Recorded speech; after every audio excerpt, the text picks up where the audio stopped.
Good morning, folks. Trevor Henson here with Kyle Kazan, founder of Beachfront Property Management and chairman. Good morning, Kyle. How you doing? I'm doing great, Trevor. Tell us a little bit about yourself. How did you get started in real estate? You know, that's a great question. I was looking for a way to have a good retirement, and I was a school teacher in the inner city back in the early 90s, and I just didn't want to rely on the government for my retirement. So I looked for things that I might be able to invest in, and I found real estate. And what was your first deal? I first bought a house that my then girlfriend, now wife, and I lived in. If I had known about FHA loans, I probably would have bought a 3 or a 4-plex. I found out about that later, but so my first one was we got a very good deal on a fixer house. Do you still own that house? I wish I did. You know, I didn't have a lot of money when we started. I see. They don't pay school teachers a ton of money in the Los Angeles Unified School District. Unfortunately. I did get hazard pay at the schools that I chose to work, so I got a bonus to work. And my wife is then girlfriend, now wife, is an occupational therapist. Also, you know, we had to save quite a bit to have any kind of stake capital. You know, there was I really liked getting what I thought was a good deal, and those are relative. The second deal, about a year later, we bought a fixer house that was on an alley, and we became landlords. You know, renting out to some college students, and we really didn't know what we were doing, and we made it work. It was. There's two different ways to look at real estate investments. If you're basically trying to build sweat equity because you don't have lots of capital, Which is most of us. Which is most of us. Right. And also, you're providing something good to the neighborhood and to the community, in that if you're able to find something that needs fix up, needs repair, that you have a vision that you can make something better, everybody benefits in the neighborhood. You know, it's kind of the broken window.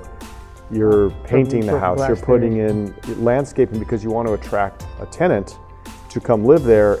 How many units do you have?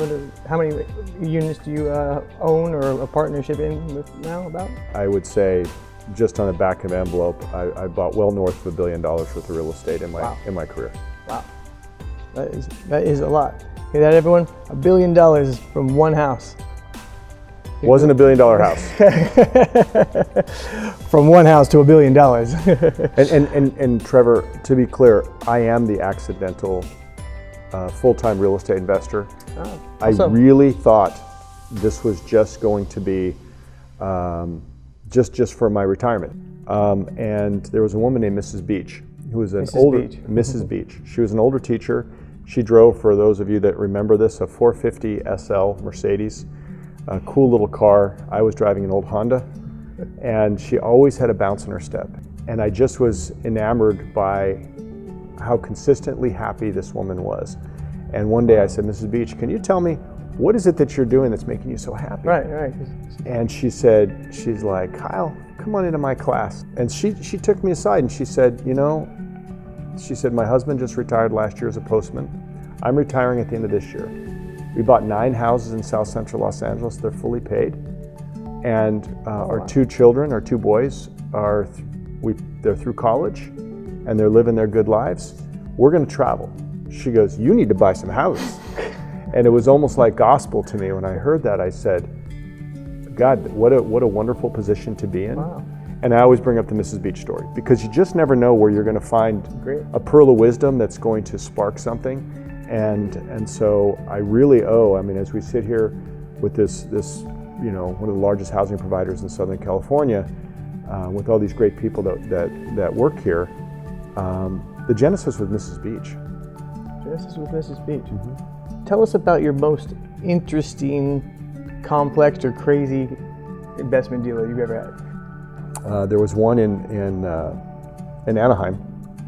Right. Not a particularly large building. And so I got this call from a broker named Dan Blackwell.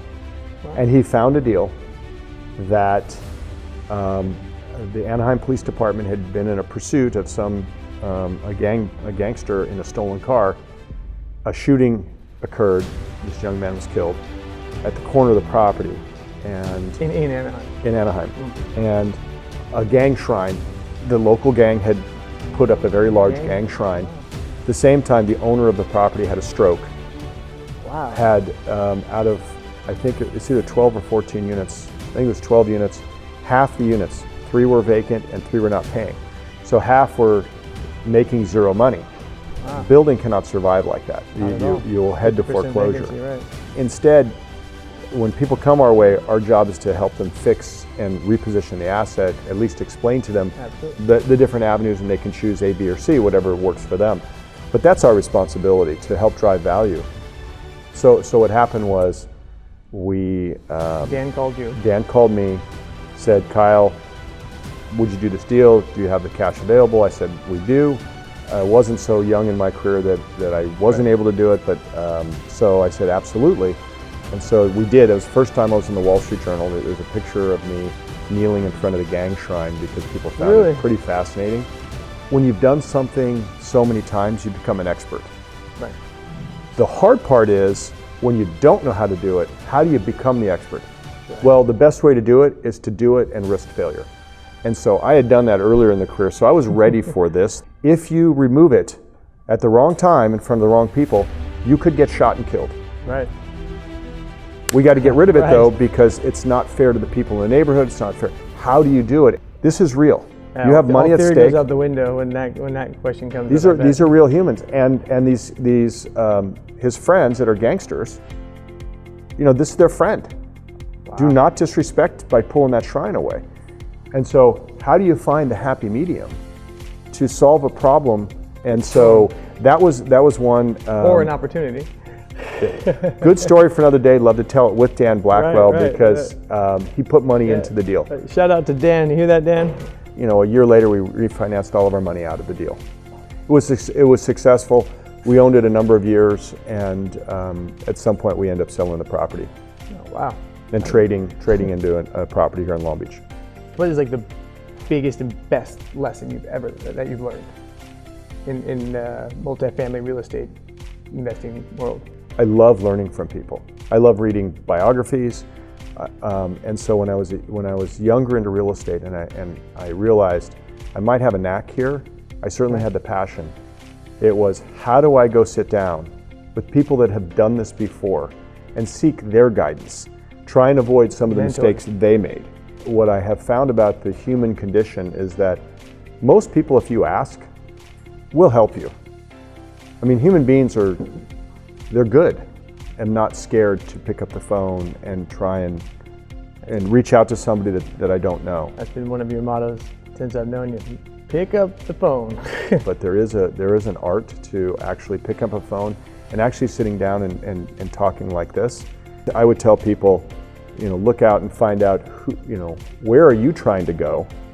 See who's actually walked that trail, and ask for just a little bit of time. What are you buying now? Are you still buying now? And if so, what and where? Great question, Trevor. If you're looking for a deal that you're going to be able to fix up and either refinance or sell in the next few years, you have some serious headwinds right now. Number one headwind is interest rates have risen. Right. Those are not an investor's friends. Investors like when interest rates go down. So with interest rates rising, and it doesn't look like they're going to stop, that will change the valuation of your property. As they've risen, there's always a gap in expectations. And right now the gap is owners of properties knew what their properties were worth before the interest rates rose. Right. Now they go up 250, 300 basis points. You've got, I mean, I'm lucky enough to have some friends that are very good brokers out there that know their craft really well. And buyers, they adjust like that. Oh, interest rates up, value should be down. Right. So now you create the chasm, and that's where we are today. Right? Is that what you call it? When the cap rate's lower than what you well, get where money for? this person, the seller is, yeah. Right. Where the buyer is, it won't go inverted No, it won't because go to the seller, right? right, the buyer is going to say, no, I can't have that. You sometimes see an inverted cap rate when things get too frothy. We saw that in like say 06, 07. What does that look like? And is that coming, do you think? It might have come. I don't think it's coming. It came because there was just this, you know, when real estate values keep going up and up and up, and rents keep going up and up and up, and you have all these new MBAs out there that are analyzing, say over a course of a 10-year period, they don't know what the downturn looked like in their models. Right. So it's easy to just all of a sudden think that, and you start hearing people talk about we're in a new paradigm and real estate is like a bond. It's like, no, apartment building is not a bond. It is not at all. And to even compare it, and I hear it every time we get frothy. And so that's just when buyers think, well, the rents are going to keep going up, so I can buy it at a cap rate that's less than the interest rate that I'm going to be borrowing. So that's the inverted cap rate. Right. You want a spread, and you don't want it negative. You need it positive, and you hope it's as big as possible because that's where you're going to make your profit. So I don't see that as a problem today. I think right now we're going to see real estate prices go down in every single sector. Seller expectation has to. If you borrow money, that is a major component, Absolutely. whether it's 65 or 75% of your purchase price. That is a cost you're going to have to deal with. And right now, until inflation gets under control, I don't know what that looks like or when that happens. So I would say I would be very cautious to the point of the reason I've never lost money in any of my real estate deals is that I'm willing to sit on these and just not do anything until something makes sense. There's no reason. I'd rather do no deals than a bad deal. There's a long enough timeline, it will go up again. Look, today what I do is called, or that style of investment is called impact investing. Impact. And I got a phone call after the Wall Street Journal article and from a number of investors, and they said, hey, we have a fund, we need impact investing. I had no idea. And so when I talked to them, like, well, you know, please help me understand. They're like, does the building look a lot different than 3 months ago? I'm like, oh, 100%. There's new landscaping, we painted the property, we fixed up those 6 units. Essentially helping the neighborhood, really. We did, and we removed the gang shrine. Hint, we talked to the mother of the deceased and worked it out with her. So there's the answer to the riddle. With respect and humility to go over and talk to a grieving mother. Right. If you can imagine anything worse in life than losing a child, I cannot.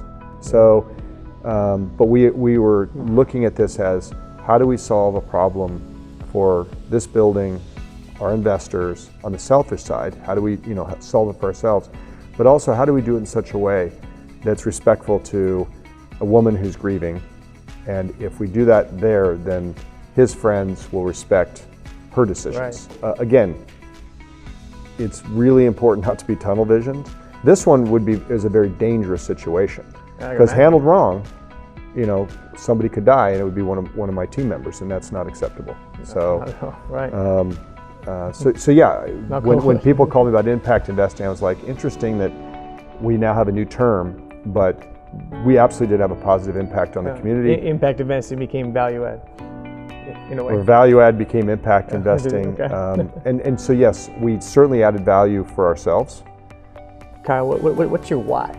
What keeps you going when times get tough? No one's ever asked me my why. What's if I'm doing my own psychoanalyzation, I would tell you that I think if I have one skill, it's I'm pretty decent at solving problems. Problem solving. So you'd say your why is you enjoy the problem solving aspect. I do.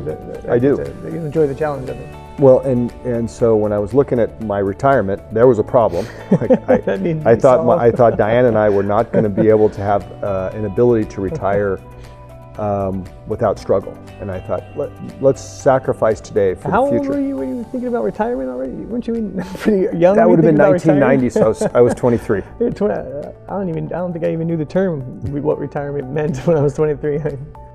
If you embrace the fact that there are problems that need to be solved. So what gets me going is I think I'm pretty decent at coming up with solves.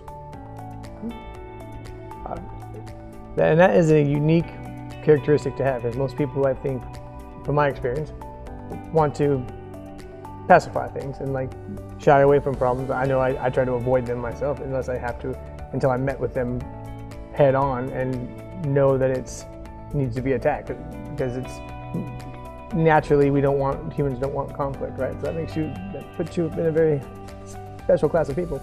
So I appreciate that. There's nothing that I do that anybody else couldn't do. Right. I think when it comes down to being a little bit disciplined, and as you said, the human reaction sometimes is it's fight or flight. Right. And a lot of times flight is a heck of a lot easier. But I know just from, I know that if you don't deal with a situation, it's going to deal with you. Awesome take, awesome perspective, Kyle. Thank you. All right, we're wrapping it up here with what we call our rapid fire roundup. We're gonna 4 quick questions, Kyle. Okay, as fast I'm ready. As you can answer. I'm ready. I like the rapid fire. All right, here we go. Favorite business book? Shit, right off the bat, you're like hitting me. Okay, The Fish That Ate the Whale. The Fish That Ate the Whale. Okay. Yep. Favorite hobby? With my family, body surfing at the beach. Body surfing at the beach. All right. 3. What is the worst piece of advice you've ever received? Whew, another interesting question. I'm sorry I'm slowing down your rapid fire. No. You know what? The reason why I can't answer it is because I think I'm pretty good at not tucking in. If I think some advice is just not worth, if it goes against my core values. And finally, for all of the our viewers who are just getting into or aspiring, getting landlords, investors, syndicators, what is the one thing you would tell them they should do right now if they wanted to get into apartment investing? First thing is, don't listen to anybody that says the best years to invest are behind you. The best advice I would give is, no matter what, don't give up. No matter what. You are going to have setbacks. It's just part of it. Problems are part of every day. Embrace them, understand them. That'd be my big thing is embrace the challenge, don't give up, just get after it. All right. Well, and with that, folks, it concludes our Multifamily Investment Interview 101 with Mr. Kyle Kazan. Thank you for your time, and we'll see you next week.